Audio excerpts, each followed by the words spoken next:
Hey there, RC Girl here. This has got to be one of the cooler releases in the radio control hobby. Today we're taking a look at the latest release from RC4WD, 1/10 scale Miller Motorsports Pro Rock Racer. This is a scale replica of one of the vehicles that races in the National Ultra 4 race series. This has won some of the King of Hammers races. The scale replica is packed with a ton of features, including a 2-speed transmission, 2- or 4-wheel drive, locking diffs, bead locks, so much more. Today we're going to talk about all that. Then I'm going to take it on a run with me to see how it performs. Let's take it away.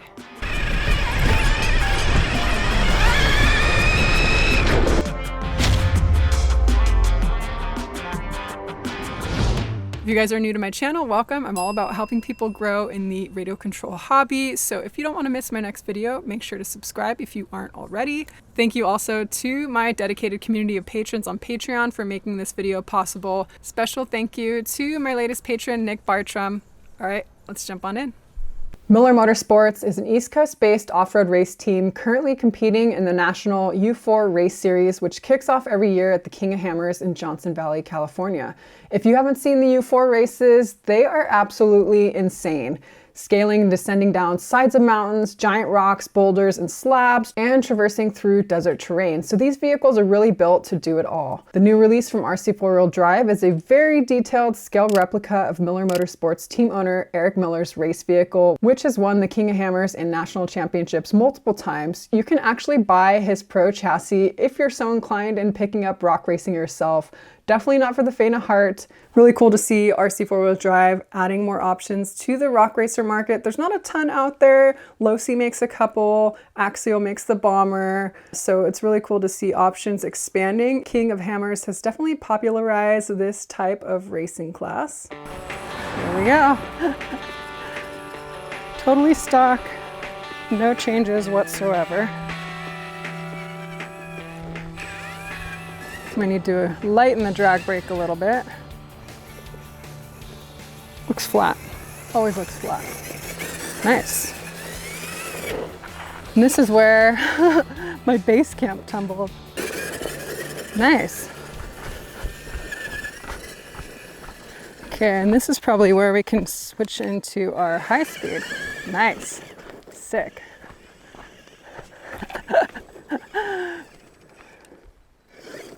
This is so cool. Yep, love it. Wow.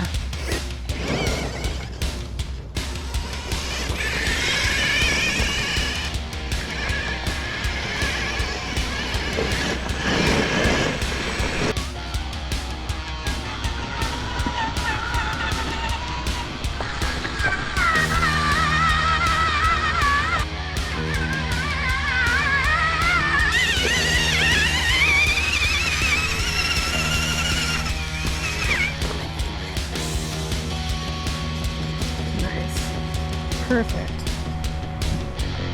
That was good hearing.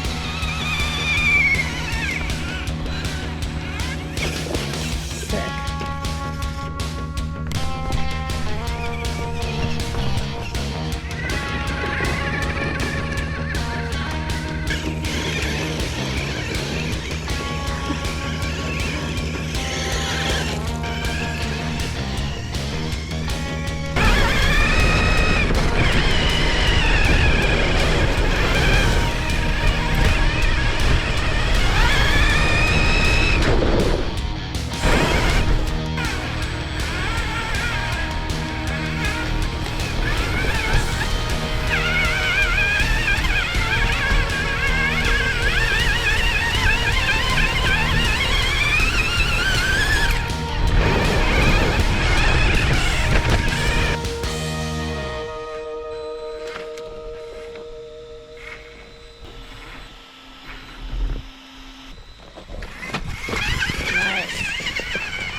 Really interested to explore it further, so let's take a look.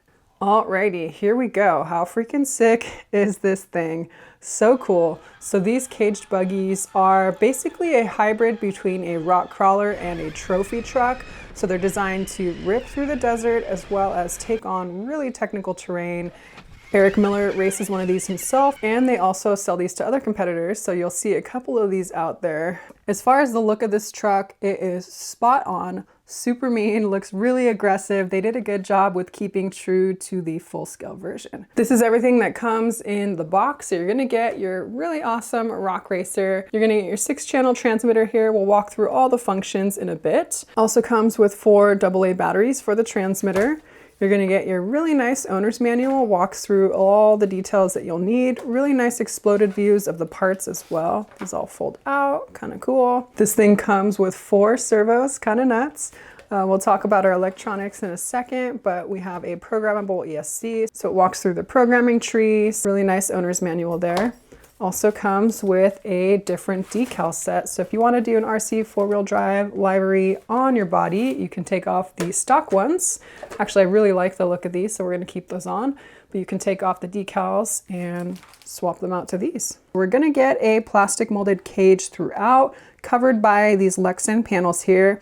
Very true to the full scale version. Tons and tons of details on here. There's multiple separate body panels here, and actually this is where our battery goes. So there's 2 clips holding on this one panel right here where our battery slides in. Faux fuel cell back here, even with little plastic tubing here. We even have some little switches here. We have faux cooling fans here. We have space for lighting, no LEDs included, but we're definitely gonna have to put some LEDs in this. These guys actually do race at night, kind of nuts, so we're gonna have to add some lighting. I've actually already had 2 of these little things pop out. There's so many scale details here throughout the whole entire body. We will see how everything holds up. There is a little back hatch here with 4 screws holding it on with our receiver inside. Lots of sponsors represented here on the side. Fox, Method Race Wheels, Rugged Radios. Our front headlights here, keeping true to the full scale version. We're gonna have to add some LEDs, none included. We have a fair lead here on the front for a winch, which we're gonna have to add. We even have some movable side mirrors here. Full scale interior with nice bucket seats, some steering wheel and a shifter. Even our passenger has a navigation panel that is movable, so it pivots up and down and side to side, kind of cool. And that is not it for scale accessories. So we actually have a scale engine underneath this panel here. And it reveals a really cool scale V8 engine here. It even comes with a faux air intake. This actually was rolling around the box. I have to glue it back on. You can only really see it when the hood panel's off. Even the serpentine or the drive belt here is functional, so it even rotates. So cool to see them go into so much detail on the engine bay on this. This is going to be a 13.9-inch wheelbase.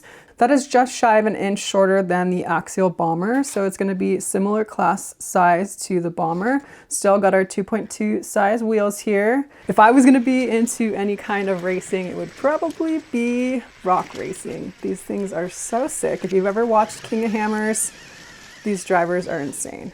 The suspension design on these is so cool. I'm excited to see how it performs and if the 1/10 scale version performs as good as it was designed to in the full scale ones. First off, we have aluminum bodied shocks. These are going to be dual spring shocks where we have a lighter spring rate and a heavier spring rate on the bottom. We have a threaded collar up here if you want to adjust the preload. This truck sits pretty low in its travel, so this top spring is actually fully compressed. Seems like a pretty lightweight shock oil in there. We might have to adjust that with a heavier weight, but I'm gonna run it stock and see how it does. We also have these limit straps here. This is to limit the overextension of our suspension. Taking a look at the rears here as well. Also dual springs, also has limit straps, and we have these bump stops here. It's designed to hit your axle here and prevent your shock from bottoming out. We also have roll bars or sway bars here in the rear and in the front. That's going to prevent your car from tipping over, especially in those tight turns. Whoops. We'll definitely have to test out the performance and see if it's just for looks or if these actually function in 1/10 scale. We're going to have straight axles on this truck. So a lot of the rock racers actually have independent front suspension where we don't have a solid axle. Each wheel can move independently. But Miller Motorsports is known for their straight axle design. You can see our diff locker cable here.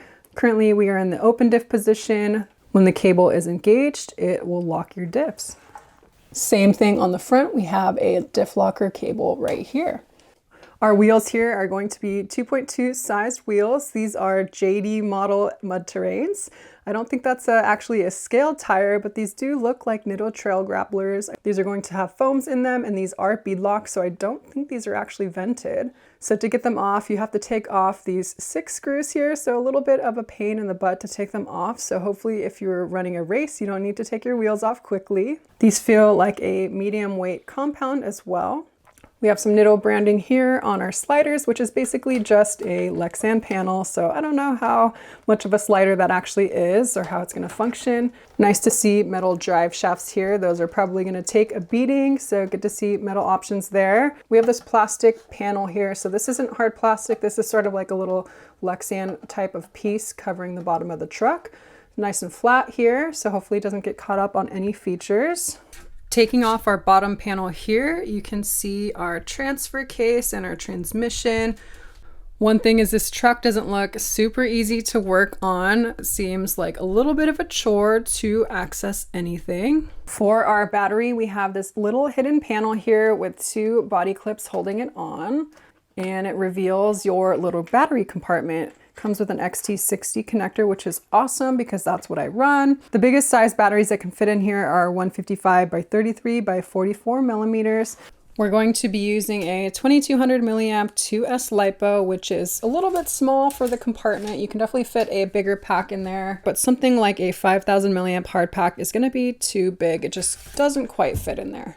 Here is our steering servo. It is a Twister waterproof metal gear servo. This is an axle mounted servo, so compared to a chassis mounted servo, less scale in appearance, but that's going to decrease your center of gravity, making your truck feel a little bit more planted.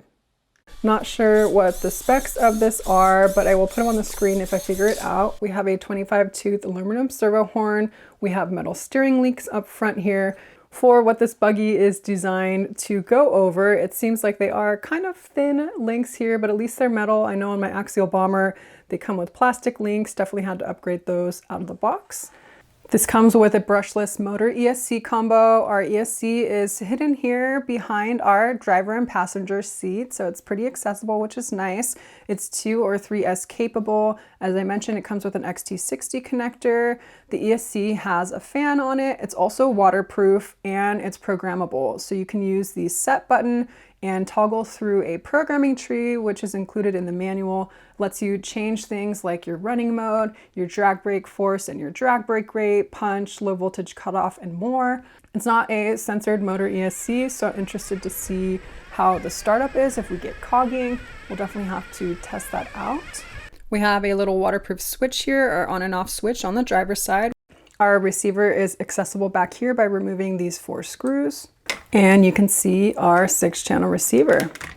We're using 5 of the channels currently, 1 for our motor, 1 for our steering, and then we have 3 additional servos, 1 for the locking and unlocking diffs, 1 for the 2-speed, and 1 for toggling between 2 and 4-wheel drive. There is 1 spare, so I think I'm going to use that for a winch. Looks like we have a spot up here to mount a servo winch. As I mentioned, this is a 6-channel transmitter. We have a lot of functionality here. Also great to see a more modern design from RC4WD Drive. A lot of their transmitters have been a little bit dated looking, kind of big and clunky. So this one's nice and streamlined, not too big. Definitely can do one-handed driving. We have our steering and our throttle reversing up here. We have our trims and we have our endpoint adjustments. Then we have a couple different channel switches. Channel 1 is going to be our steering. Channel 2 is our throttle. Channel 3 here is going to toggle between high and low speed gearing in our transmission. Looks like that's our low speed. And our high speed.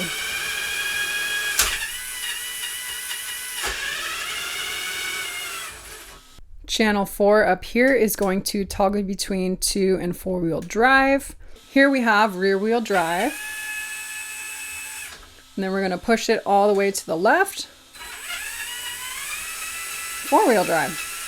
Channel 5 is currently not being used, and channel 6 is to lock and unlock our diffs. Interested to see how a little dial function does that. Currently we have open diffs where you can independently rotate each wheel. If we switch that in, looks like about 75% here, that's going to lock your diffs. And if we put that back, we have open diffs again. And locking diffs are going to prevent wheel spin when you're on a feature. It's all the wheels are going to move together. Really helps out with crawling. It's going to take a little getting used to figuring out all the switches on this, but there is all our channels. There is a micro USB port here on the side, probably to update the transmitter. I don't believe you can charge it with that port. Also a little hole here for a lanyard.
Early thoughts, I think it needs a little heavier weight shock oil. I feel like it's bottoming out and sitting too low already. Maybe adjust our preload as well. Soft suspension though, so it like really takes those small bumps really nicely. It didn't really have the finesse of like the base camp. So this feature, my base camp was able to do pretty well. Shorter wheelbase for sure, a lot narrower. So we'll see how this one does. There's like a lot of loose dirt here, so.